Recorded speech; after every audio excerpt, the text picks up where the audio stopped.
Salam salam, bienvenue dans Le Café c'est pour moi, le podcast de... En fait, c'est pas mon podcast. Non, bienvenue sur Le Café c'est pour moi, Zainab. Merci pour l'invitation, Sarah. Eh ben merci à toi. C'est pas la meilleure intro que vous avez entendue de ces derniers épisodes là ? Impro total. Impro total. Et ben voilà, salut, bienvenue sur Le Café c'est pour moi. On se retrouve pour un nouvel épisode avec l'host de mon podcast préféré. Voilà, donc je suis hyper honorée et vraiment je pèse mes mots. Merci beaucoup d'avoir accepté cette invitation. Merci d'avoir fait l'introduction en plus là, c'est un truc de ouf. Et voilà, écoutez, à la fin de mon podcast sur le Hajj, j'avais posé une question à Zainab qui avait en fait dit oui, mais je vous l'avais pas dit. Elle m'avait dit bah ouais, je suis grave ok pour faire une suite avec toi. Et la difficulté qu'on avait rencontrée, c'était de matcher nos agendas. C'était les vacances, la rentrée, etc.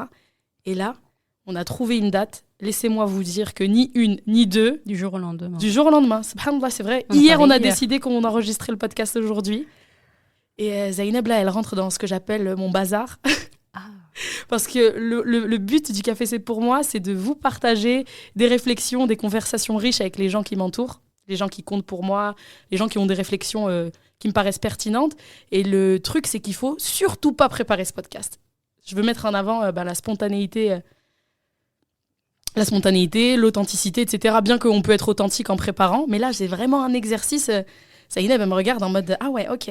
Ah non, mais moi, ça me va très bien. Hein. C'est bien aussi les épisodes qu'on ne prépare pas. Ça m'est arrivé de faire des épisodes que je ne préparais pas. Et ils sont toujours aussi bien en plus. Hein. Alhamdulillah. Zainab, est-ce que tu peux te présenter pour ceux qui ne te connaissent pas, même si j'en doute? C'est gentil, si. Il y a toujours même quand pour ceux qui nous connaissent, c'est bien de se présenter.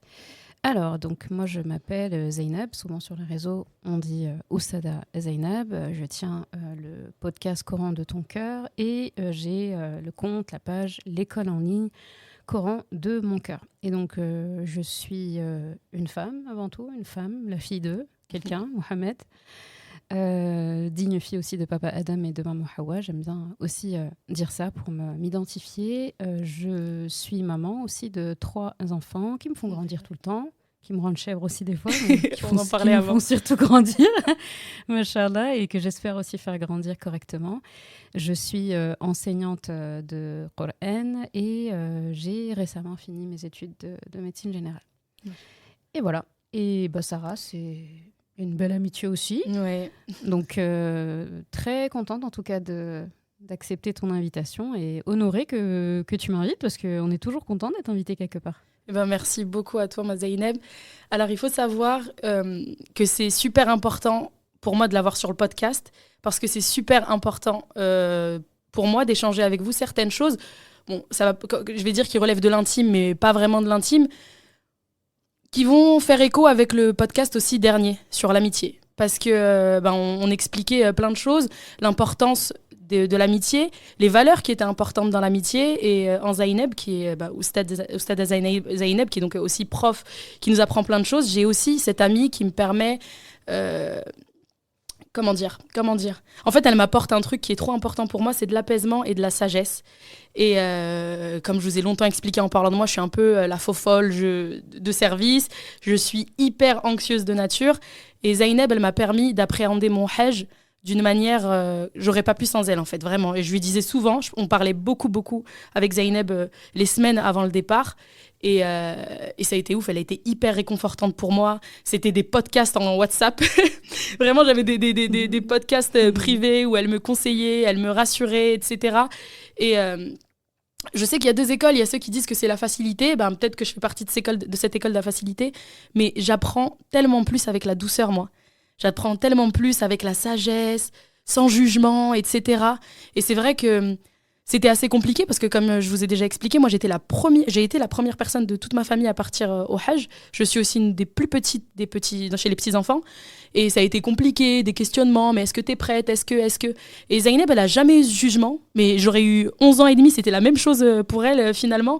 Au contraire, ça a été de l'accompagnement, ça a été me rassurer, etc. Et je vous ai dit qu'on allait parler, d'ailleurs ça va être le sujet du podcast, de l'épreuve, la manière dont on l'appréhende, l'importance finalement de l'épreuve avec un grand E, parce qu'on ne va pas tous être éprouvés de la même manière. Comme je vous ai expliqué, en rentrant du Hajj, pile poil 6 jours Après le Hajj, moi, il y a mon monde qui s'est écroulé, en fait. J'ai appris une nouvelle qui a été très difficile à encaisser. Et là encore, comme une amie, elle a été là pour moi, d'abord par message. Et puis, elle s'est déplacée immédiatement pour venir me rendre visite, pour nous épauler ma famille et moi, etc. Et c'était quelque chose d'important parce que ces mots, toujours en laissant exister mes émotions, parce que c'est quelque chose qui est encore difficile, ces mots, ils étaient trop importants. Et en fait, il fallait que je me rende compte, bien que je le savais, qu'en fait, Allah, il m'a choisi pour vivre cette épreuve et qu'il n'y a pas une autre personne que moi qui pourrait la vivre.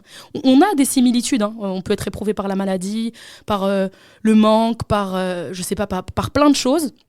Mais ce qui m'était arrivé, quand ça m'est arrivé, de la manière dont ça m'a touchée, il n'y avait que moi qui pouvais gérer cette information-là. Donc effectivement, comme un être humain, j'ai eu besoin de 2-3 jours à pleurer, à pas comprendre ce qui m'arrivait. Mais il y a un truc qui a été différent de toutes les autres fois, et ça, je pense que c'est vraiment grâce au Hajj.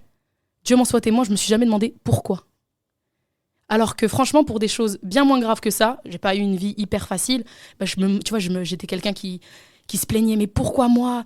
Mais pourquoi moi ? Mais qu'est-ce que j'ai fait ? Mais pourquoi moi ? Et pourtant, j'avais prié, j'avais demandé ça, pourquoi j'ai ça ? Et en fait, avant, j'aurais pas eu la maturité. Ça veut dire que cette chose-là, elle existait en fait dans ma vie peut-être depuis longtemps, mais le fait que on la prenne maintenant de cette manière-là, bah, c'est vraiment... Il y a que comme ça en fait que je pouvais l'accepter finalement. Et pour une fois, j'étais plus dans le combat, dans la plainte, dans le rejet. Bien que j'ai ressenti de la colère, j'étais dans le OK, d'accord, bon, j'ai besoin de digérer l'info.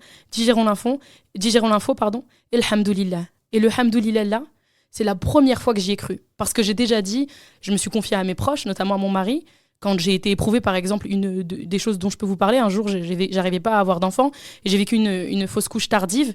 Et je me mentais à moi-même. Ça veut dire que on me parlait, on essayait de me conseiller, je disais alhamdoulilah. Et je suis restée très longtemps avant de pouvoir me faire opérer pour qu'on me retire cette grossesse non viable. Et en fait, je hurlais et je disais à mon mari, je le dis, mais j'y crois pas en fait. Non, en fait, tu vois. Et c'est là où je me dis, alhamdoulilah, j'ai évolué. Allah, il m'a permis ça. Les gens qu'Allah il a mis sur mon chemin, il a permis ça. T'écouter dans le Coran de ton cœur, ça m'a permis ça. Pour avoir la chance de te compter parmi mes proches, ça m'a permis ça. Et donc, déjà, merci. Et voilà, donc j'aimerais vraiment qu'on puisse aborder aujourd'hui sur ce podcast l'épreuve, mais vraiment sous toutes ses formes déjà, et la manière dont on l'appréhende et pourquoi finalement c'est quelque chose d'extraordinaire. Ouais, c'est trop beau tout ce que tu as dit. Je ne sais pas qu'est-ce que je vais ajouter, mais tu sais, tout à l'heure déjà, je te remercie aussi pour ta confiance et pour voilà, ton accueil, je dirais accueil, parce que c'est pas tout le monde, parce que là tu vantes mes mérites là, mais c'est très sincère. Tout le monde n'est pas réceptif aussi. Tu vois, tout le monde n'est pas réceptif. Hein. Moi, je sais que quand j'ai quelqu'un comme ça, que ce soit mon entourage ou quelqu'un même que je connais moins, faire l'effort en fait de faire un scan rapide de ce que la personne peut entendre ou peut pas entendre, ce qu'elle a besoin ou pas, etc. C'est important en fait. Et ça, ce sujet-là, il recoupe aussi le sujet donc de ton précédent épisode sur l'amitié. La réciprocité, elle est aussi dans je te lis, tu me lis. En fait, on est obligé, quand on est ami avec quelqu'un ou quoi que ce soit, c'est pas les vacances, c'est un travail. Pour moi, c'est un job. C'est un travail, pas dans le sens c'est compliqué, mais dans le sens il faut faire vivre le truc, il faut l'alimenter, il faut se bouger. C'est-à-dire que je peux pas être là et me dire ah mais non, moi c'est comme ça que j'aime qu'on me dise les choses, donc je les dis comme ça. Moi c'est comme ça que j'aime recevoir les cadeaux, l'affection, et je le dis comme ça. Non, en fait non. Toi, c'est ton problème. Dis-le pour que l'autre en fait te réponde de cette manière-là. Mais toi, tu dois faire l'effort. Et les relations qui tiennent pas, c'est pour ça qu'il y a beaucoup de mots que tu as dit qui me parlaient. D'ailleurs, ta vision de l'amitié se rejoint beaucoup.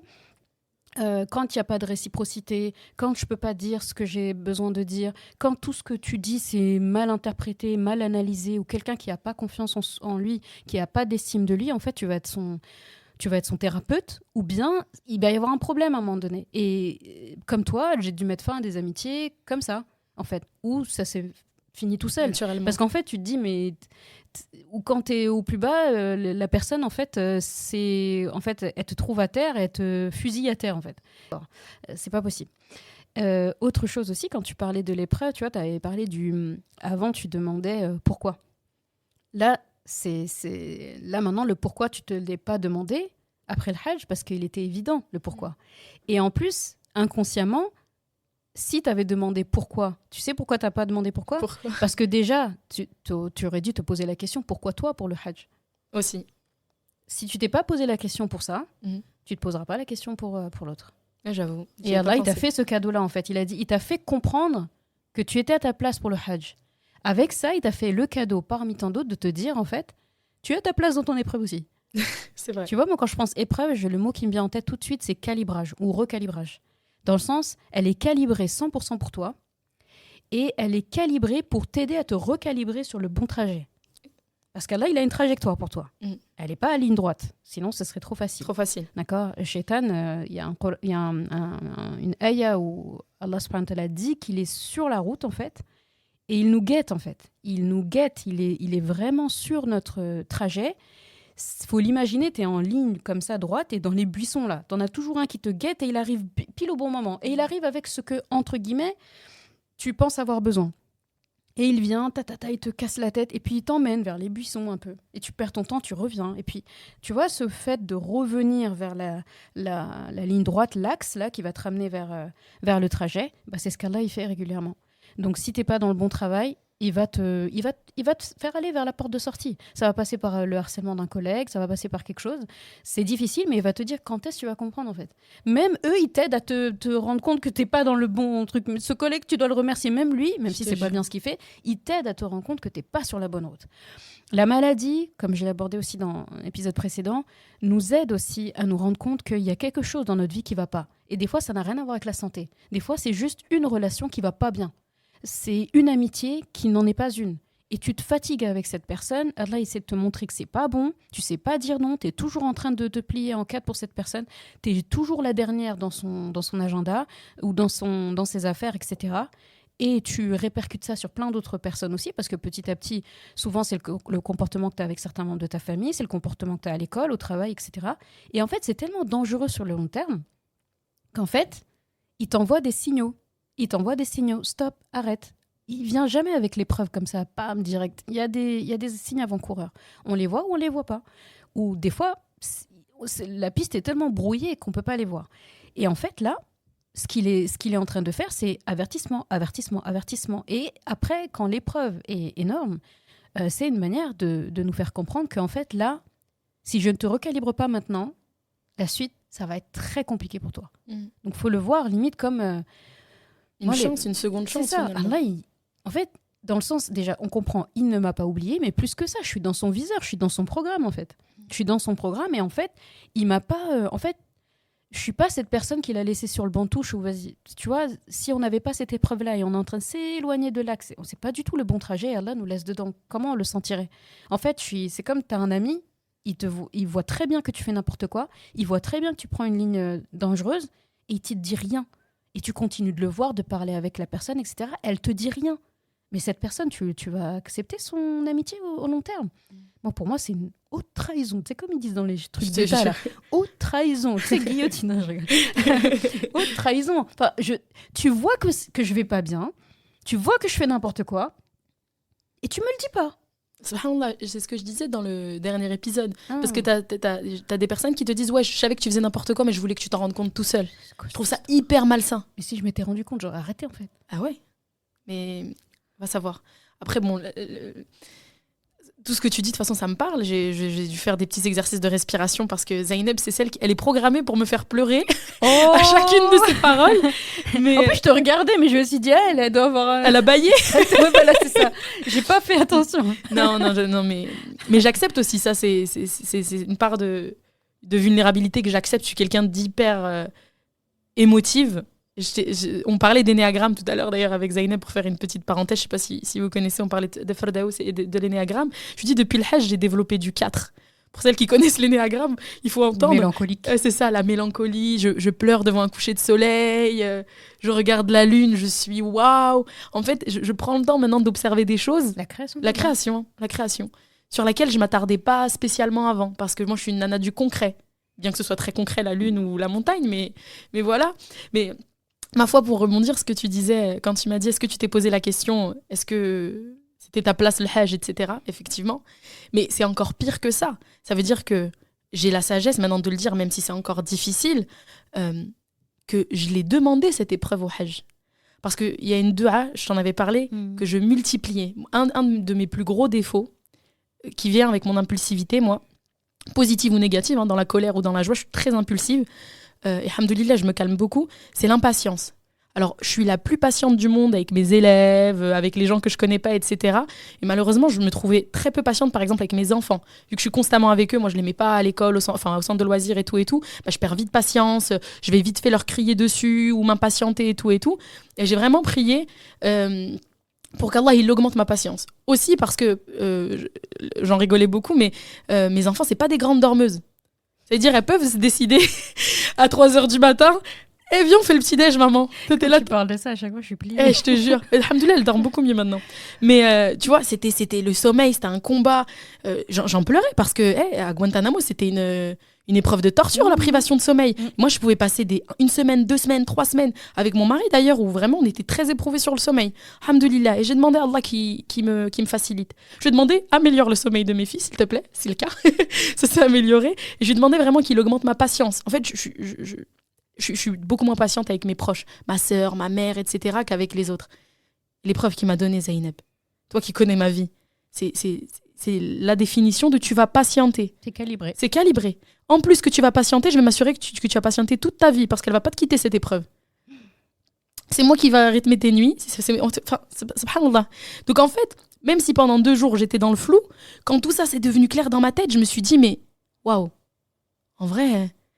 j'ai jamais eu une réponse à une dua aussi claire et rapide. Ça veut dire l'avion, il avait atterri il y a 6 jours, Zeynep. Subhanallah, tu vois. Et parce que tu l'as demandé dans un cadre où justement les doigts ils sont traités en voie prioritaire, tu vois.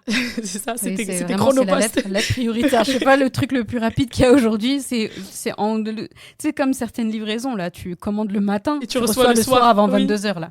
Bah, c'est ça. C'était ça. Pour pas citer la marque en question. Non, c'était vraiment ça. C'était et quand j'ai capté ça, je me suis dit mais ouais. Je me suis dit, moi, j'ai demandé à Allah qu'il augmente ma patience. Mais c'est pas moi qui va décider par quel moyen, de quelle manière, etc. Et alors, c'est pas tous les jours facile, bien sûr. Parfois, tu vois, je floppe, comme on dit, parce que je suis un être humain et je suis infaillible, etc. Mais franchement, alhamdoulilah. Donc, c'est quelque chose qui est... Comment dire ? En fait, comme tu as dit, tu peux pas savoir quand. Zeynep, elle avait dit un truc une fois, je la citais tout à l'heure, elle m'avait fait trop rire. On a participé toutes les deux à une même série de conférences et elle parlait justement un peu de l'épreuve et elle a dit mais moi j'attends que l'épreuve elle vienne comme ça, qu'elle me balaye parce que parfois tu vois j'attends et c'est vrai, c'est ce que je disais subhanallah, c'est aujourd'hui maintenant que je suis capable de comprendre que ne pas être éprouvé c'est la pire des épreuves. Ah, c'est horrible. Et franchement, prenez de la distance quand je dis ça, parce que peut-être que vous êtes en train de traverser un truc hyper difficile. Et par définition, quand on traverse un truc hyper difficile, on a l'impression que ce qu'on vit, c'est le pire truc du monde. Et quand on parle d'épreuve, on n'est pas obligé de penser à la grosse épreuve. Ouais, bien le sûr. simple fait, en fait, d'avoir loupé le gros rendez-vous parce qu'au métro, il s'est passé je sais pas quoi et tout, on a plein de mini-épreuves dans la journée. Donc quand on dit ne pas être éprouvé, ça veut dire des journées qui passent où tout va net tout le temps. Ça, c'est inquiétant, en fait. Si quelqu'un, il vient... Moi, il y avait une période, et quelqu'un, il me posait la question, « Zeynep, ça va? Oui, la famille, ça va, ça. » Tout ce qu'elle me disait, je disais, ça va. Wallah, au fur et à mesure de la discussion, j'étais anxieuse. Je dis, Zeynep, t'as dit ça va depuis tout à l'heure, et tu le pensais vraiment. Dans ma tête, je me dis, bon, c'est bon signe, ça veut dire que l'épreuve, elle arrive bientôt. C'est sûr, moi, dans ma vie, il n'y a jamais eu comme ça. Allez, j'allais dire 3 jours, mais même 3 jours. Genre, une journée, plus d'une journée, genre net. Et je remercie Allah pour ça. C'est vrai que des fois, on se dit, mais surtout quand tu as une routine, tu es content, tu as ça. On aime bien nos routines. Mais Allah, il m'a montré, toi, tu n'es pas quelqu'un de la routine. Enfin, si, tu as des mini-routines quand même, mais il y a toujours quelque chose. Et si tu n'as pas le bon état d'esprit, et même là, Allah, il est logique. Il ne va pas enchaîner les épreuves comme ça pour quelqu'un qui n'est pas préparé à ça. Bien sûr. Il le fait au fur et à mesure. Quand il sait que tu as compris comment fonctionnent les épreuves, on va te le servir matin, midi, soir. Après, il ne faut pas souhaiter l'épreuve. C'est ça qui est beau. Il ne faut pas souhaiter l'épreuve. Ce qu'il faut souhaiter, c'est d'être toujours dans le programme d'Allah subhanahu wa ta'ala, dans son viseur. Après, comme Rasulullah sallallahu alayhi wa sallam a dit, n'invoquez pas le malheur sur vous, en fait. Ne demandez pas la difficulté. C'est interdit de faire une doua et de demander la difficulté. Non, demande ce que tu as besoin. Le reste, c'est Allah qui gère. Tu ne vas pas quand même lui dire qu'est-ce qu'il doit faire. Je te jure. Tu vois ? Mais c'est ça, il sait ce qu'il doit faire. Et il sait comment il doit le faire. Tu vois, moi, j'ai voulu qu'on augmente ma patience. Ça a été à travers de la difficulté. Et puis, après la difficulté vient la facilité. Tu vois, tout est tombé pour nous il y a quelques mois et c'est déjà un peu plus fluide. Alhamdoulilah, tu vois. Et Et comme tu as dit, ça se transpose à tout. Moi, hier, ma voiture, elle m'a lâché. Tiens, tu parlais de ça, ça m'a fait rire. Ouais, je te jure. Bon, on va l'emmener au garage, Inch'Allah. Et j'ai pensé à ça. Je me suis dit, c'est vrai, attends, hier, il s'est passé quoi? Ma voiture, elle m'a lâché. Ouais. J'étais chez ma mère, j'ai demandé à mon mari de venir me chercher. Plus de voiture. Alhamdoulilah. Il y a un exercice que je disais justement à une amie de faire comme ça. Cette amie-là, elle avait trop on pourrait dire, c'est un was-was. Cette chose, elle aimait bien répéter ça. Et un jour, ça m'a fatiguée. Pas dans le sens j'en ai marre que tu me dis ça, mais ça m'a fatiguée de la voir s'épuiser dans cette question. Et je lui ai dit, écoute, sa question c'était quoi? C'était, moi je suis sûre qu'en fait Allah ne m'aime pas, il ne pense pas à moi, etc. Parce qu'elle avait l'impression d'être insignifiante. Ok, je lui ai dit, tu vas prendre un carnet maintenant. Chaque fin de journée, tu vas, et elle ne savait pas où je voulais en venir, chaque fin de journée, tu vas écrire une mésaventure, une épreuve, un truc, une difficulté que tu as eue. D'accord? Et les jours où il n'y a rien, force pas, hein. S'il n'y a pas, il n'y a pas. Et ben, il ne se passait pas une journée, plus d'une journée où elle n'avait pas un truc. Et après, je dis, regarde tout ce qui arrive. Si tu n'étais pas dans l'agenda d'Allah, tu n'aurais pas tout ça. Hein. Je te calculerais pas. Il te calculerait pas. Et elle regarde, elle dit, ah ouais? Je lui dis, Rasulullah sallallahu alayhi wa sallam, il s'est inquiété quand? Il a pleuré quand? Il était à bout quand il n'a pas eu la révélation et qu'il n'a pas été éprouvé pendant une période là. Il était déprimé de ça. Je te jure. Qu'est-ce qu'Allah a révélé? Mais je t'ai pas abandonné, je t'ai pas oublié en fait. Bah toi, quand tu as des épreuves, pense à ça. Je t'ai pas abandonné, je t'ai pas oublié. J'ai dit, toi, peut-être qu'Allah il pense plus à toi que d'autres personnes. Et t'es la personne qui se pose la question de, tu t'imagines la perte de temps que ça te coûte quand même? Et depuis, ça y est, elle a arrêté de me fatiguer. Non, mais c'est vrai que c'est fou, on se pose parfois des questions comme ça. Et tu sais, je me dis quoi? Je me dis aussi, on est éprouvé, comme on a dit, peu importe la taille de l'épreuve. Hein, voilà. Bon, ma voiture, elle est pas morte, hein, elle m'a juste lâché, etc. Je pense que derrière, il y a aussi quoi? Quelle est notre réaction? Tu vois? Et ça aussi, c'est un truc sur lequel je travaille, bien que, comme je dis, parfois, je dis, il faut que je reprenne des comprimés. Moi qui suis dans l'impulsivité, la colère et tout, bah, franchement, je me vois sur des choses, genre, je réagis différemment. Tu sais, même avec mes bandes de copines, elles vont raconter un queutru et tout, je vais être un peu la peace and love du coin. Non, mais voilà, mais ceci. Même toi, ça te surprend. Même moi, ça me surprend, tu vois. Mais ça rejoint tout, parce que quand on dit que l'épreuve, il n'y a pas de taille, des fois, t'es éprouvé, comme elle disait Zaynep, par des gens, finalement. Et dans ton épreuve, comment tu vas réagir? Moi, il y a un truc que je trouve vraiment ouf et que j'arrive pas à comprendre, que ce soit pas genre inné pour tout le monde, et vraiment j'invoque pour ça, c'est de pas avoir systématiquement le bon soupçon envers quelqu'un, tu vois. Il y a quelqu'un qui vient te prendre la tête et directement t'es en mode, tu sais, t'as catalogué sa vie, son arbre généalogique, c'est telle personne, tu la mets dans une case, etc. Et ça, c'est de plus en plus difficile pour moi, par exemple, tu vois. Et j'ai l'impression aussi d'être éprouvée par le fait que dans mon entourage, tout le monde n'arrive pas à comprendre ça. En fait, pour moi, il n'y a plus de tout est noir ou tout est blanc. J'ai découvert le gris et bah en fait, c'est OK. Toutes ces nuances. Ouais, toutes ces... Il y en a plein, en fait. Je te jure, il y a plein de nuances. Tu te dis non, ça peut pas être que noir ou que blanc. Et ça me sauve dans plein de situations. Et voilà, tu vois, une épreuve quotidienne pour moi, c'est les réseaux sociaux. Moi qui suis très présente sur les réseaux sociaux, je peux recevoir des messages parfois désobligeants. Bon, j'ai appris à en rire il n'y a pas longtemps. Moi qui ai perdu je sais pas combien de kilos, on m'a dit t'as grossi, t'es enceinte, tu vois. C'est mon talon d'Achille, le poids. Franchement, ces remarques-là, c'est has-been. Je jure. Ah, c'est démodé en plus en 2024. C'est has-been de faire des suppositions sur quelque chose qu'on voit sur les réseaux. Je pense que là, il faut évoluer. En 2024, tout le monde n'a pas évolué. Ça m'a un peu piqué, ça m'a blessé et tout. Après, je me suis dit tranquille en vrai, tu vois. La nana, je la connais pas. Elle me connaît même pas, tu vois. Et en fait, je me sens éprouvée en mode on attend ma réaction, tu vois. Ta réaction, et on comprend pas aussi ta réaction. On comprend pas. Alors, mais là, quand tu as dit ça, subhanallah, ça m'a marqué parce que c'est des choses aussi que des gens ont pu me reprocher. Pas forcément des gens. Non, des fois même, pas des proches, hein, mais des gens qui me connaissent un minimum. Et une fois, on me l'a même dit, en fait, le fait que, tu vois, quand tu es dans le gris, dans les nuances de gris, pour ceux qui ont l'habitude d'avoir peut-être pas forcément blanc ou noir, mais il n'y a pas beaucoup de teintes, quoi. Toi, t'en as 49.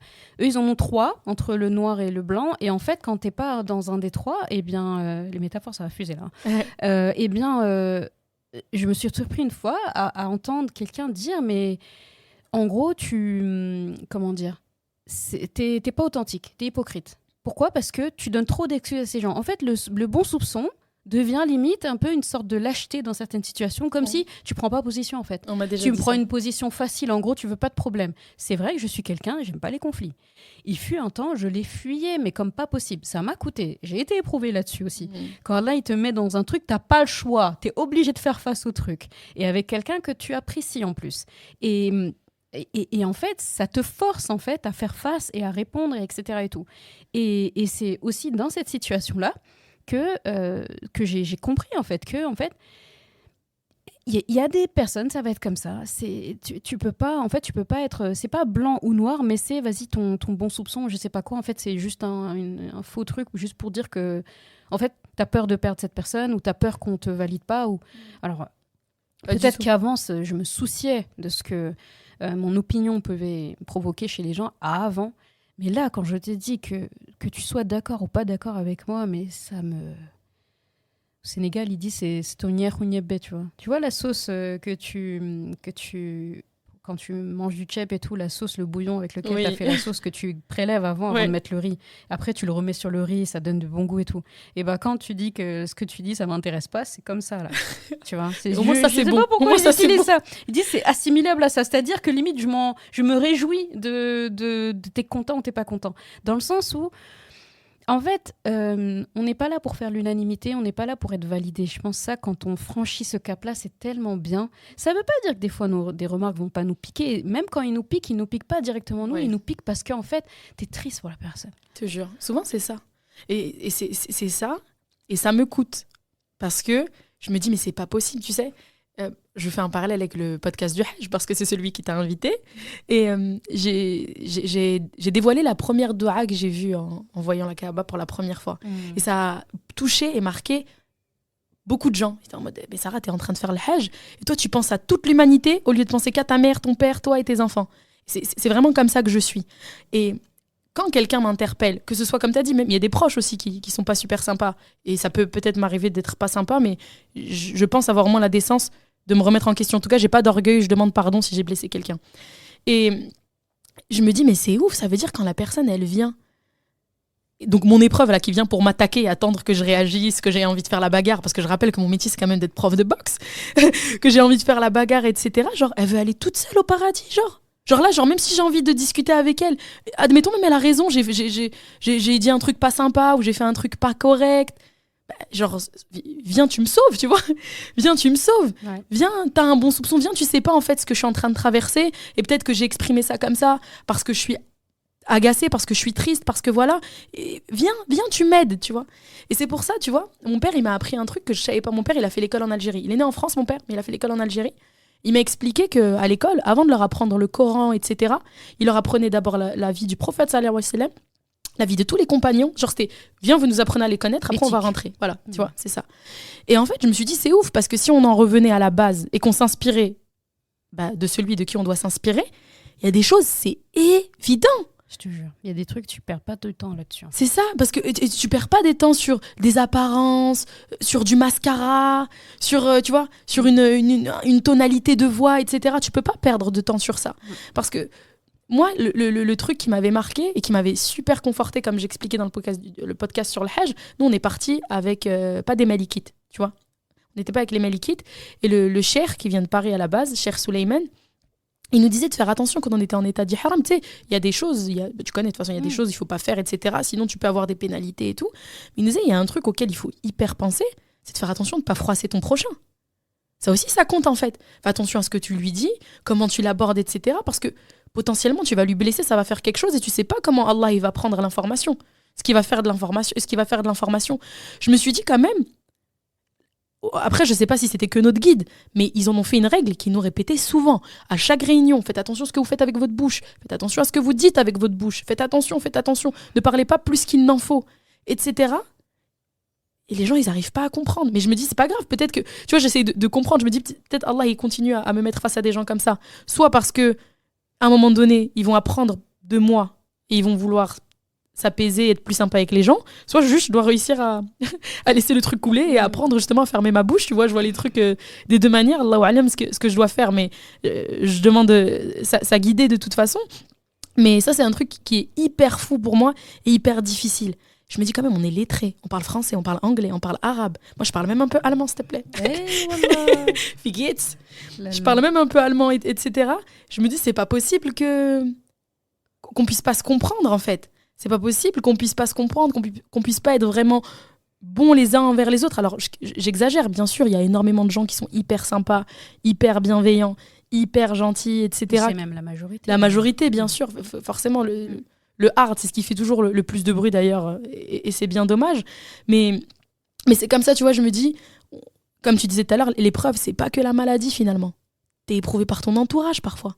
C'est ouf, hein. Et toi-même, j'allais venir à ça aussi. C'est une épreuve. On est une épreuve, parce qu'on aime bien dire, je suis éprouvée, c'est vrai, je suis éprouvée. Mais il faut accepter le versant. Ah. Tu vas être une épreuve pour quelqu'un. Moi, je suis l'épreuve de mon mari fort. Hein. Je suis son épreuve. Oh, allez. Il va dire, elle rend ouf, et c'est mon épreuve, n'est-ce pas? Tu me diras. Ouais, bon. Moi, je vais pas rentrer là-dedans. Sarah, elle exagère, mais c'est pas grave. Mais on est une épreuve, en fait. Bien pour sûr. notre famille, on l'est aussi. En fait, dès lors que deux êtres humains interagissent les uns avec les autres, t'es une épreuve. Moi, je disais ça il y a pas longtemps avec ma sœur, qu'on vit ensemble. C'est sûr, je lui dis, mais tu sais, c'est sûr, c'est ma petite sœur, c'est sûr que, je dis, tu dis la vérité ou tu dis pas la vérité, peu importe, mais c'est sûr qu'il y a des choses que je fais qui t'exaspèrent. C'est obligé. Deux personnes, en fait, ne peuvent pas être identiques sur tout. De la même façon, toi, il y a des choses que tu fais, voilà. Mais ça veut pas dire que je vais t'invalider, je vais te mitrailler, je vais continuer de... Mais pourquoi? Parce que ce que j'aime chez toi terrasse tout ça. Et Bien finalement, ce que, entre guillemets, m'exaspère chez toi devient limite mignon. Tu vois, ça arrive, faut arriver à ce niveau-là. Et voilà, moi par exemple, ma sœur, elle trouve que je suis trop speed. Elle me dit, le fait que tu te reposes pas speed pas dans le sens je cours partout, parce que je suis pas rapide quand je marche ou des trucs comme ça, mais elle dit, le fait que tu ne te reposes pas m'épuise. Visuellement, la journée, quand je te vois, t'as fait ça, t'as fait un podcast, t'as fait ça, t'as géré, t'as batch cooké, t'as fait ci, t'as fait ça, et t'es debout, et t'as l'air très bien. Ça m'épuise. Et je lui dis, toi, le fait que tu marches lentement, tu parles lentement, tu vas lentement, tu fais les choses une à la fois, ça m'épuise aussi. Je te jure. Mais ce qui est bien, c'est que la fréquenter dilue un petit peu mon emploi du temps de ministre, là, et elle me fréquenter, la fait bouger un peu. C'est ça. Vous êtes complémentaires finalement. Vous C'est complétez. ça. Mais si on était là à se dire, oh, ça me saoule, tu vois, des fois, tu as chez un membre de ton entourage quelque chose, genre si quelqu'un qui n'est pas dans ta famille là, mais genre il n'y a rien sur Terre qui ferait que vous vous calculerez. Et voilà, il serait sur un trottoir, tu es sur le trottoir opposé. Mais quand là, mais cette personne spécifiquement dans ta famille, pire, dans tes enfants, et tu peux pas divorcer ton enfant ou dire t'es comme ça, le trait de caractère que j'ai toujours dit, ça je supporte pas, dans ma maison, même dans mes entrailles, il est sorti de mon ventre. Tu vas faire quoi? Tu vas dire non, c'est bon, je te retourne à la maternité, retourne dans le ventre. Tu peux pas, tu vas devoir dealer avec ça. Boss, ma soeur, tu vois, t'as pas le choix. Mais c'est bien, ça veut dire que Allah estime que maîtriser ce trait de caractère de la personne, le gérer et vivre avec, va te servir pour ta route vers le paradis. Et comme il veut absolument que tu développes une aptitude, il dit on va faire plus simple, on va faire plus rapide, plus efficace. Dans ses enfants, les êtres genre à la vie, à la mort, elle va les aimer. Je te jure. Mais c'est un truc de ouf, tu vois. Le truc, c'est que Zeynep a dit toujours ce qu'il faut, quand il faut, sans le savoir. Ouais. Et là, ce que tu viens de dire, c'était genre, j'avais besoin de l'entendre. Sérieux? Ouais, parce que, tu vois, je peux être un peu... Je me pas un profil amélioré, mais je peux être dans le rejet de certains proches, justement à cause de ça. Mais effectivement, en fait, on les a mis dans ma vie à un statut hyper important. De toute façon, je peux rien faire contre ça. C'est mon épreuve. Viens, je réussis. Viens, on se supporte. Viens, je me focalise. Je cherche ce qui nous rassemble. Et effectivement, comme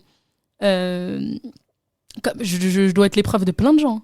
Ouais, le truc qu'on me dit tout le temps, là, les gens, vous êtes à l'aise avec moi. Je suis en train de penser à des trucs. Sérieux? Un truc qu'on me dit souvent, c'est c'était insupportable. Mais pourquoi? Non, mais ça me fait rire. Mais pourquoi? Parce que mes avis divergent. Et parce que je suis pas trop d'accord. Ouais, déjà, j'ai trop d'idées.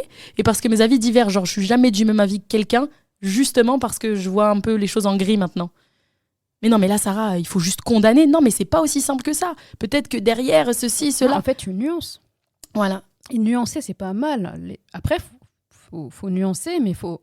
Être juste. Être juste et toujours aller vers en tout cas, ce que tu estimes être la vérité. Mais... Et puis, de toute façon, qu'est-ce que je voulais dire? par rapport à ce que tu as dit tout à l'heure, est-ce qu'on est obligé d'être d'accord toujours d'accord avec l'autre? Ça, tu l'avais dit aussi dans ton je pense épisode. pas. En fait, si en fait être avec toi signifie qu'on doit avoir aucun point de désaccord, on peut pas, en fait, bien on s'arrête sûr. là, c'est pas possible. Mais moi, je suis convaincue de ça. Mais j'ai l'impression que... Après, est-ce que c'est la société aussi qui nous a façonné à ça? Parce que tu vois, genre, même...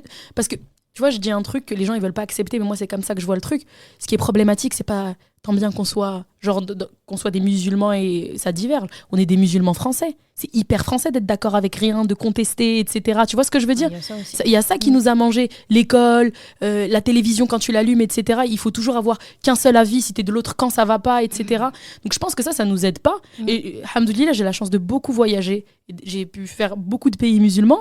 Et ils ont pas la même gamberge que nous, tu vois. Donc je pense que la société aussi, elle déteint en fait sur nous. Moi, je vis, même je disais toujours ça, je vis pour être pas d'accord avec les gens. Parce que quand je suis pas d'accord, j'apprends. Je suis pas en battle en mode faut que tu sois d'accord avec moi. En fait, tu forces pas le désaccord. Je force pas. Mais je force pas le désaccord et surtout, j'apprends. C'est trop bien. Alors moi, je pense que ce mur est blanc. Toi, tu penses que ce mur est beige. Mais tant que c'est dit correctement, sans heurter la... En fait, il y a dire son opinion directement et il y a dire à l'autre, tu dis n'importe quoi. Exactement. Ou bien ou le piquer dans ce qu'il dit. Non, tu dis juste, moi, j'ai un avis différent. Là, tu parles de toi. J'ai un avis différent. Je suis pas en train de dire ton avis est nul. Tu vois, il y a une différence entre eux, mais je suis pas du tout d'accord avec ce que tu viens de dire. Même ça reste quand même plus ou moins correct. Mais t'attaques pas la personne. Si tu dis j'ai un avis différent, j'ai le droit, non? Bien sûr, je te jure. Tu sais, il y avait j'avais vu une fois une parole comme ça, c'est pour dire comme quoi la vie, c'est vraiment quelque chose de personnel. Il disait la vie des gens n'est que là, plus loin, vie des gens. Ah, c'est vraiment cool. Mon avis, il n'invoque que moi, en fait. Bien sûr. Pourquoi tu te sens piqué? C'est-à-dire que tu es du même avis que moi, en fait. Ou je sais pas comment. Enfin, je sais pas, ou tu oses pas le dire, ou je dis tout haut ce que tu penses tout bas, je sais pas. Mais je pense que c'est une histoire de personnalité. T'as des gens, ça doit être aussi difficile, qui voient ça comme un affront, le fait qu'on soit pas d'accord avec eux. On n'est pas tous au même stade, et il y a comment tu as été éduqué. Si tes parents, par exemple, ne t'ont pas éduqué à avoir une opinion et à je dis pas opposer, mais juste avoir ton avis, c'est compliqué. Tu le vois, hein, ceux qui ont été éduqués comme ça. Tu vois, c'est pour ça que moi, c'est un travail que je fais avec mes enfants. J'ai une amie récemment, subhanallah, qui m'a fait cette remarque, j'avais jamais remarqué. Elle m'a dit, Zeynep, on était en voyage ensemble, et il y avait mes enfants. Et elle disait, ce qui m'a touchée chez toi, c'est quand tes enfants parlent. Et pourtant, moi, je me suis dit, c'est basique, ça. Et non, ça ne l'est pas tant que ça. Elle m'a dit, tu les laisses aller jusqu'au bout de leur phrase, même si c'est long, même si tu n'es pas d'accord, on sait que tu n'es pas d'accord, tu les laisses, tu leur coupes pas la parole. Et je dis, je sais pas, et c'est la première fois que quelqu'un m'avait fait cette remarque, et c'est la première fois que moi-même, je me suis arrêtée, j'ai fait arrêt sur image sur ce trait de caractère que j'avais. Et je pense pas avoir toujours fait ça ou avoir toujours été comme ça. Parce que surtout quand c'est ton enfant, et tu sais qu'il est en train de dire n'importe quoi, ou bien juste, il va dans une idée et tu as envie de dire, attends. Mais en fait, non, laisse-le aller au bout et ta réponse n'est pas la même si tu le laisses aller au bout. Et comme elle était là, elle m'observait et elle dit, mais Salama t'a parlé, une autre t'a parlé, etc. Et tout, tu les laisses aller au bout et après, si t'es pas d'accord, tu dis, etc. Eh bien ça, pourquoi j'ai parlé de ça? Parce que même dans les désaccords, je laisse mes enfants me dire quand ils sont pas d'accord avec quelque chose. Je me dis, je suis l'être de confiance qu'Allah leur a mis dans leur existence. C'est-à-dire qu'Allah m'a fait confiance à moi pour les mener vers lui. Et si, en fait, ils n'arrivent pas à travailler les basiques avec moi, ils vont le faire ou ne pas le faire avec d'autres ou d'une manière plus difficile. Donc, si je laisse pas ma fille ou mes deux garçons me dire « non, je veux pas », etc. Et finalement, les enfants, ils font ça. Hein. Mais très tôt, on les stoppe. Non, c'est pas ça. Non, en fait, on fait que. Ils disent j'ai mal. Non, c'est rien. Non, c'est pas grave. Mais attends, j'ai pas le droit de. T'es en train de me dire que je dis quelque chose, tu l'invalides. Normal. Et on se rend pas compte. Mais on est beaucoup à avoir été éduqués comme ça. C'est vrai. Tu n'as pas le droit de dire je suis pas d'accord. Et quand tu grandis, tu te rends compte de certaines choses et tu essaies de dire. Tu dis pas je suis pas d'accord avec toi. Tu dis juste moi, je pense plutôt que. Et en fait, on commence à te regarder là. Hein? Genre. Et tu le sens dans le regard de ce parent-là que, genre, limite, tu t'es un ennemi, là, parce que tu as un avis différent du mien. Je te jure. Et là, tu te dis, mais... Et c'est là qu'on se dit, les choses sont réversibles. Même si on ne changera pas nos aînés, parce qu'ils ont leur réalité. On peut au moins leur apprendre à être en sécurité. Écoute, je suis pas en train de dire, t'es plus mon père, t'es plus ma mère, ou t'es un truc... Je te dis juste que... y a du gris. Tu vois, il y a du gris. Et ça, je trouve que c'est beau avec les enfants. Et je reste sur ce truc, parce que non, j'ai pas oublié de le dire. Tu as parlé de la réaction. que Allah, il regarde notre réaction. Il y a plein de moments dans notre vie où il nous apprend à travailler notre réaction. Et nos enfants, parce qu'on le cite, etc. Toi, tu regardes tes filles. Moi, je regarde mes enfants. Mais machallah, c'est le meilleur laboratoire. Ils ne se rendent pas compte, mais ils nous font les exercices qu'Allah veut nous faire. Quand ils font des bêtises et après ils regardent ta réaction. Quand ils disent quelque chose, en fait, non seulement ils t'apprennent des choses, mais avec toi, ils apprennent. Et des fois, ils vont venir, c'est pour ça que l'enfant, il vient, même s'il arrive, il dit un gros mot. Lui, il l'a entendu à l'école. Et en fait, peut-être qu'il ne sait pas quoi faire de ça. Il ne sait pas qu'est-ce que ça veut dire. Ou bien il ne sait pas à quel degré c'est grave. Mais il sait qu'il y a un truc, tu vois. Donc il va venir, je vais le placer devant mon aide de confiance. Je vais le placer devant maman et je vais regarder. Oh, elle lève les yeux. Ça doit être grave. Mais en fait, le parent, là, à ce moment-là, est-ce qu'il est obligé d'exploser et tout ça? Il peut juste dire, mais après, il faut montrer que c'est bizarre. Moi, je laisse mon enfant finir et je dis, t'as vu mon sourcil là qui est monté? Après, ah ouais, j'ai dit ça et je leur explique dans l'échelle de la gravité, ça, de 0 à 10, ça c'est grave. Ce mot-là, c'est grave. Mon fils, un jour, il est venu, il m'a dit, maman, je crois que j'ai entendu un gros mot aujourd'hui à l'école. Je dis, c'est quoi? Mais je peux pas te le répéter, c'est un gros mot. Je voulais juste je lui ai dit, épelle-le. Et il a épelé. Le mot, c'était dégage. T'es tellement rigolé. Trop chou. J'ai tellement rigolé. Je dis, qu'Allah te garde ton innocence. Ouais, Il m'a dit, de 0 à 10, c'est comment? Bon, j'avais trop envie de dire 10-10, comme ça, t'arrêtes de le faire. Mais tu l'as interrogé. J'ai dit, c'est familier. Ça, c'est pas gentil de le dire. Franchement, ça se dit pas assez. C'est un moyen gros mot, tu vois. Mais pour te dire, si t'es là, t'es l'aide de confiance, et ta réaction, c'est tout un waouh, tu vois. Et je me dis, de la même manière que cet enfant-là, qui est donc sous notre responsabilité, qui est sous nos yeux, qui grandit sous nos yeux, fait quelque chose et regarde notre réaction. Donc là, il nous enseigne des trucs sur nous. Allah, bien sûr, c'est pas un enfant, hein, c'est Allah subhanahu wa ta'ala. Donc notre maître, cette fois-ci, donc nous qui avons la responsabilité, lui qui est au-dessus, lui aussi, des fois, il appuie des boutons et il regarde ta réaction, pas pour voir... Il sait comment tu vas réagir. Mais pour te montrer, bah là, tu vois, t'as pas trop évolué sur ce sujet-là parce que t'es encore trop impulsive ici. Ouais. Et je trouve ça trop bien. Aussi bien sûr, ça marche avec les relations familiales, avec les amitiés, avec les épreuves, avec de toi à toi. C'est trop bien. Bah, c'est un truc de dingue, mais finalement, est-ce que, de toute façon, c'est une question que je me pose, est-ce que finalement la patience, c'est pas la réponse qu'on doit avoir, quoi qu'il arrive à toutes les épreuves? La vraie patience. Hein. La vraie patience, ouais, pas ça. Subir. Non, la vraie patience. Mm. La vraie patience. Non, pas subir, je suis d'accord. Tu parles la nuit. Hein. La vraie patience. Mais tu sais, je rebondis sur ce que tu disais, j'ai trouvé ça trop mignon. Mon mari, il y a pas longtemps, il m'a dit un truc comme ça. Quand on fait la prière, là, la petite, elle nous rend dingue. Elle grimpe sur toi, elle te parle, elle t'attrape les joues. Papa, tu sais, c'est là, elle a envie de te dire un truc. Et c'est vrai que d'autres membres de nos proches, ils sont très, enfin, ils apprennent, tu passe pas devant quelqu'un qui prie, etc. Donc moi, parfois, je suis archi gênée quand c'est pas nous et qu'il y en a une qui passe et tout, donc je la reprends et tout. Et la dernière fois, mon mari, il me dit, t'as remarqué que je les reprends jamais quand je prie ou quand tu pries, enfin, à part s'ils font vraiment des trucs dangereux ou des trucs de dingue, etc. Il m'a dit parce que c'est les premières interactions qu'elles ont avec la prière.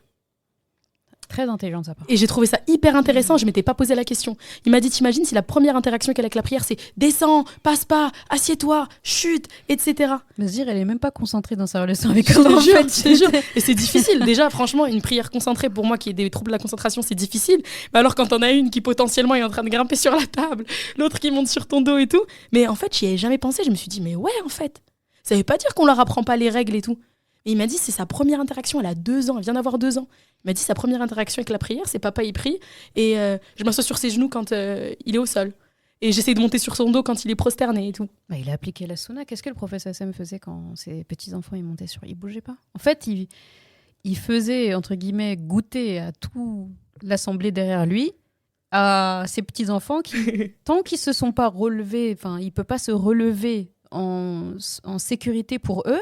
S'ils risquent de se relever et qu'ils vont tomber ou un truc comme ça, ils restent en prosternation. Et en même temps, c'est tout bénef pour tout le monde. Prosternation, c'est le moment de la prière où les doigts ils sont exaucés, c'est la position qu'Allah préfère. Tu vas pas pleurer. Mais tu te rends compte en fait que c'est exactement ce que ton époux a dit, qu'Allah le récompense. Et toi aussi qui nous rapporte ça. Les premiers moments avec la prière, qu'est-ce qu'elle retient ta fille là ici? Je te jure. Mais comme quoi, tu vois, on s'élève les uns les autres parce que j'y avais pas pensé. Bien que, effectivement, moi, ça me dérange pas. Surtout quand je suis toute seule à la maison avec elle, je préfère qu'elle me grimpe dessus, qu'elle aille faire un truc dangereux tout seul dans une autre pièce. C'est ça, ouais. Mais effectivement, Je me suis dit, mais ouais, c'est grave, c'est ses premières interactions avec la prière. Et c'est vraiment cool, tu vois. Mais finalement, tu vois, parce que je disais que le thème de cet épisode, c'est l'épreuve. En fait, tout ça, c'est quand je parle des réactions, comme tu as dit, ouais, il faut les réactions. En fait, c'est plein de mini-épreuves tout au long de la journée. Je fais tomber mon pot de sel, il n'y a plus de sel, il est cassé par terre. Dans ma tu fais tête, comment ça disjoncte. Des fois, j'ai envie de tout casser. Tu fais un plat genre sans sel, c'est pas possible. Tu fais comment Cheb sans sel, tu connais? Tu peux pas. Même ceux qui font régime sans sel, ils accepteront pas de manger jamais sans sel. Je te jure. Et en fait, c'est ça, je me dis, à chaque fois qu'il se passe un truc, c'est ça qu'en fait Allah, il attend. Comment est-ce que je vais réagir ?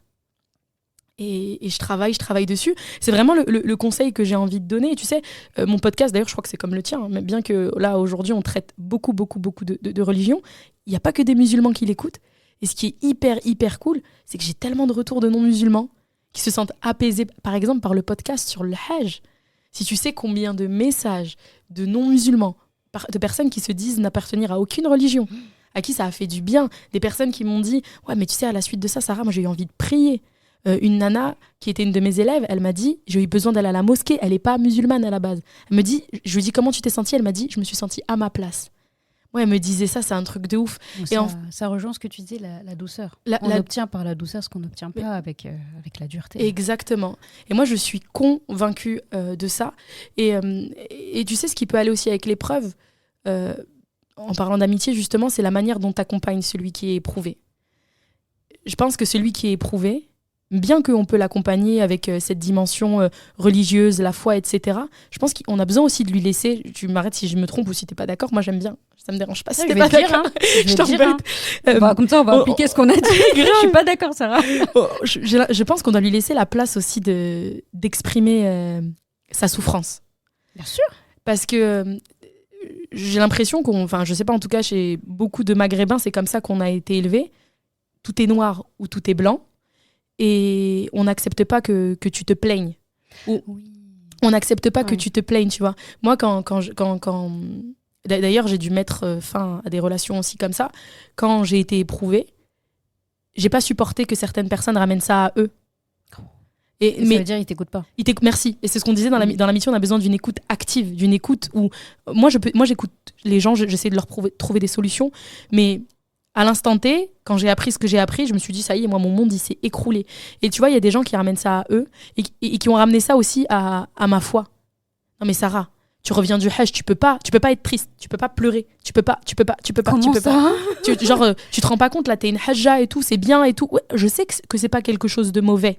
Mais en soi, tu vois, on t'éprouve pas forcément avec un château gonflable et des toboggans. Mais c'est pas à nous d'analyser en fait le degré de peine et même le comportement que tu dois avoir face à telle ou telle épreuve, parce qu'en plus tu viens de revenir du Hajj, etc. Bon, de toute façon, le Hajj, c'est une épreuve. Celui qui revient du Hajj, je pense, une de ses premières épreuves, c'est de revenir. Et c'est en fait le rapport maintenant que les gens ils ont vis-à-vis de toi parce que tu es parti au Hajj. Je sais pas, il y a des juges qui érigent comme ça, comme des gens des fois qui pratiquent même pas, ou à peine. Et en fait, tout ce que tu vas faire maintenant, ah oui, Hajj en plus. Mais Hajj, c'est quoi ?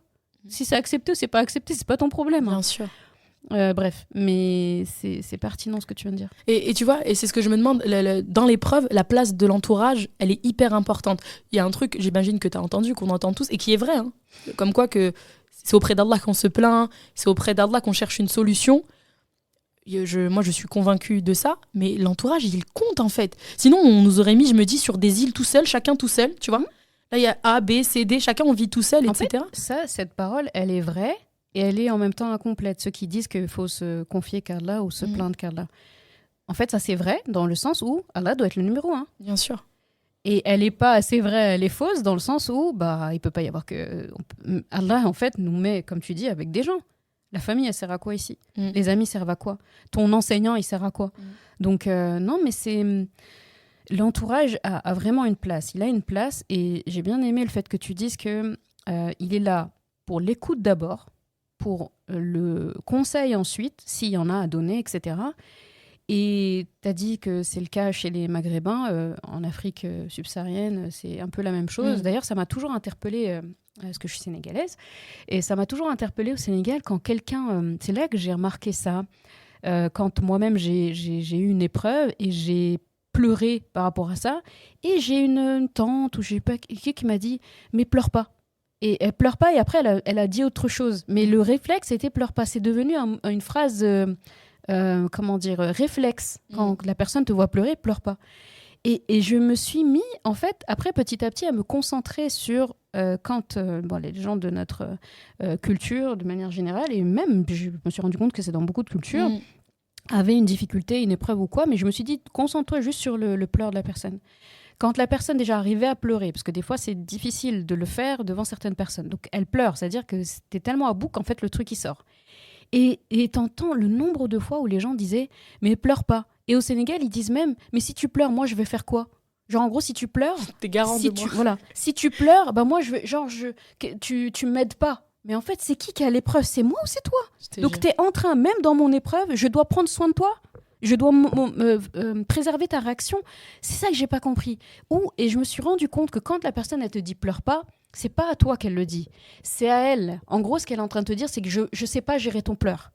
Comme moi, en plus, je m'autorise pas à pleurer peut-être devant les gens, etc. Je sais pas comment réagir à ça.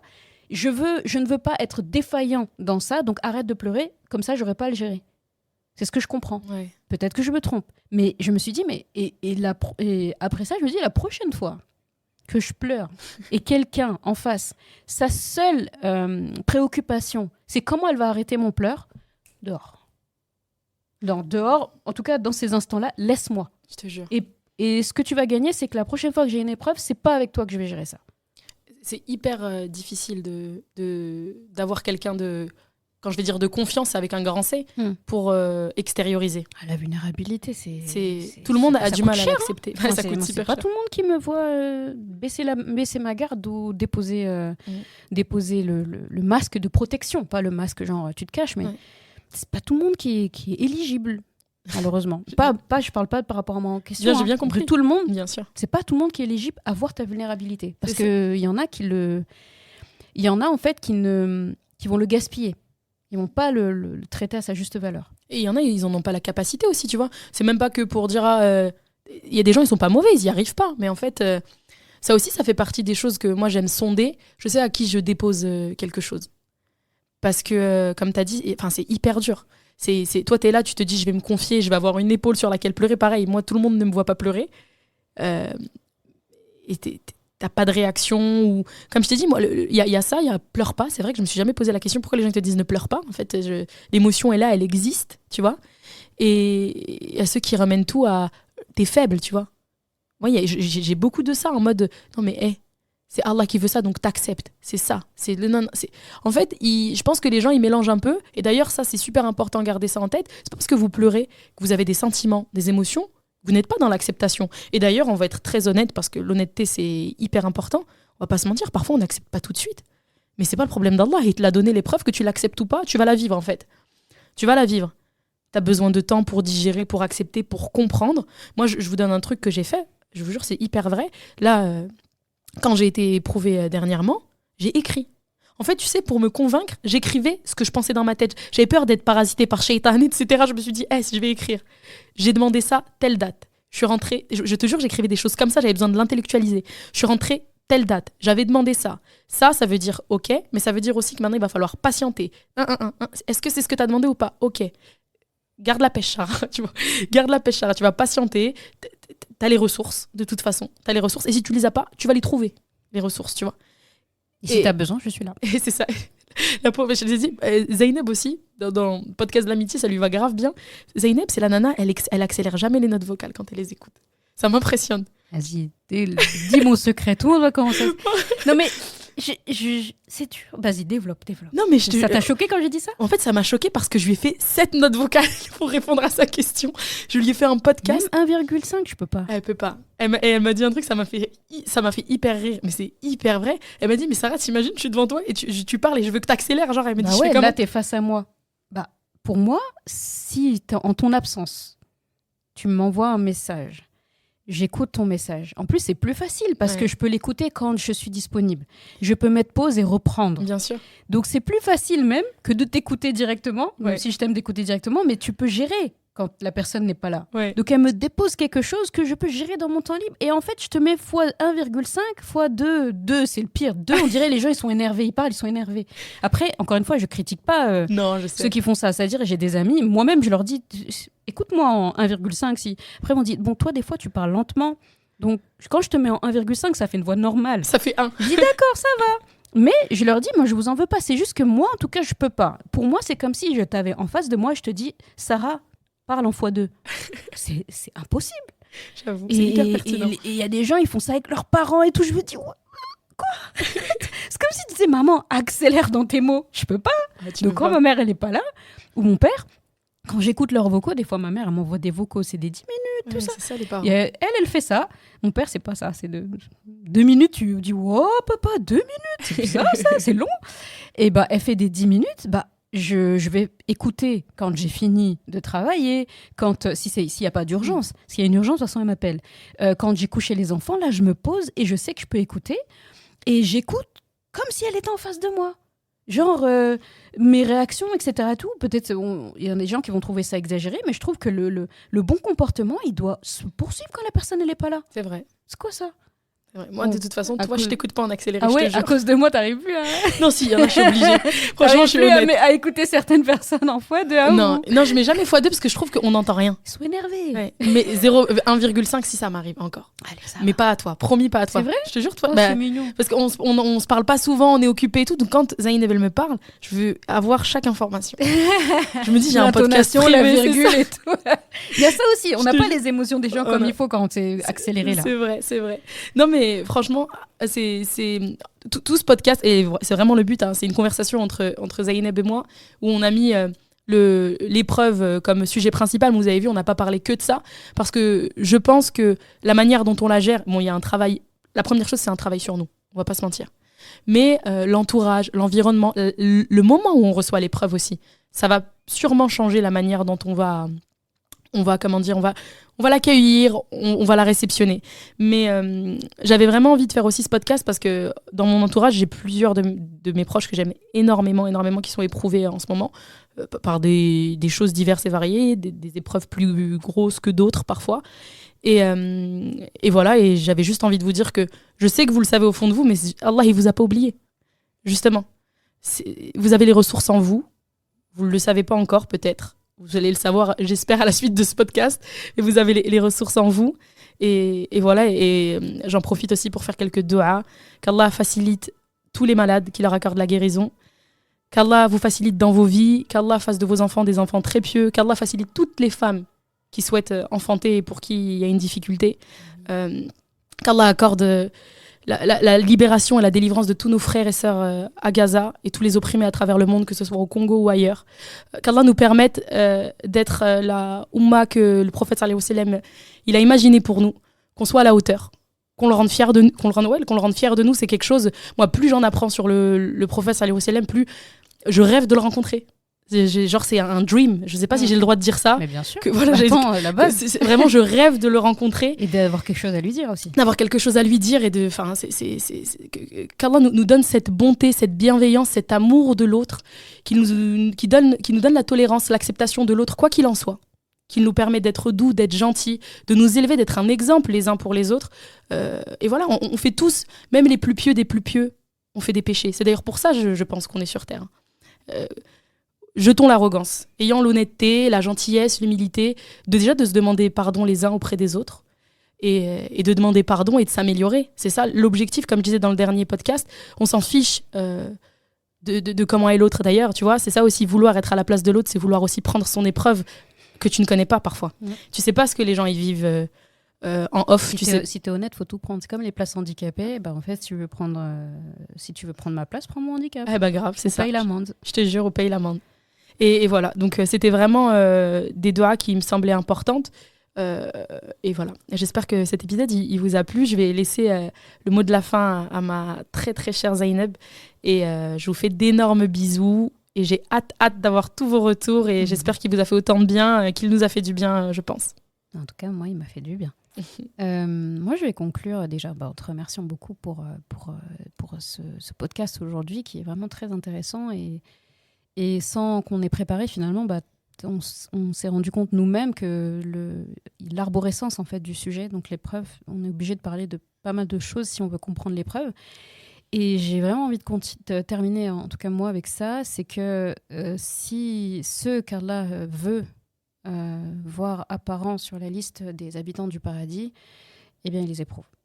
Et il l'a dit dans le Coran, est-ce que vous pensez que vous allez accéder au paradis sans qu'il vous arrive les épreuves qui sont arrivées à des gens avant vous? Il leur est arrivé plein de difficultés, etc. et tout. Ils ont patienté et ils sont entrés.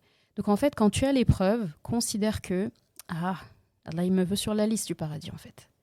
C'est vraiment avec ça que j'ai envie de finir. Si Allah te veut au paradis, t'éprouve. Voilà. Il éprouve que ceux qu'il veut sur la liste. Ça, c'est de la fin. Merci infiniment, ma Zeynep.